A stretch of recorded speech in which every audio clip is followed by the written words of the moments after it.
Good morning বন্ধুরা, কেমন আছেন আপনারা? আশা করি ভালো আছেন। চলে এলাম আবার নতুন দিনের একটা গল্প নিয়ে। তো এই যে আমাদের গোপু সোনা কি সুন্দর সেজে বসে আছে দেখুন।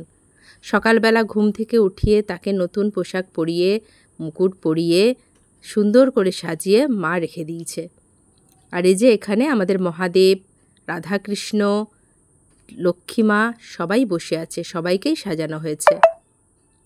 এদিকে দেখুন বাইরে একটু রোদ হচ্ছে, একটু বৃষ্টি হচ্ছে, একটু রোদ উঠছে, একটু বৃষ্টি হচ্ছে।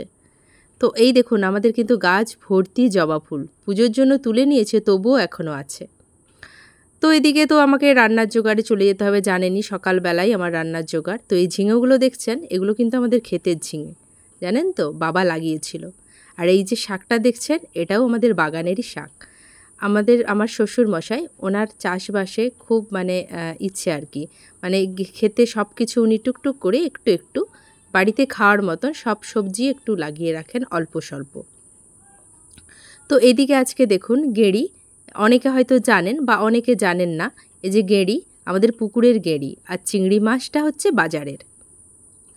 তো আমার রান্নাবান্না কমপ্লিট হওয়ার পর দেখুন আমার ঘেমে নিয়ে আমি কিন্তু একচার।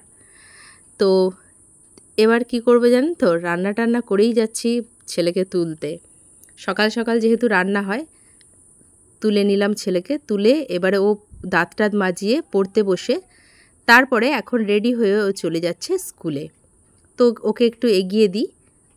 তো সকালবেলা উঠে পড়ে টোড়ে তারপরে ও কিন্তু স্কুলে যাচ্ছে।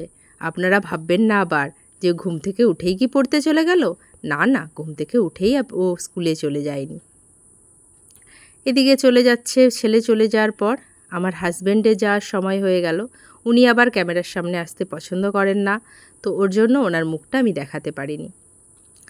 তো সবাই দুজনেই, ছেলেও চলে গেল, হাজব্যান্ডও চলে গেল। তো এখন আমি বাড়িতে একা।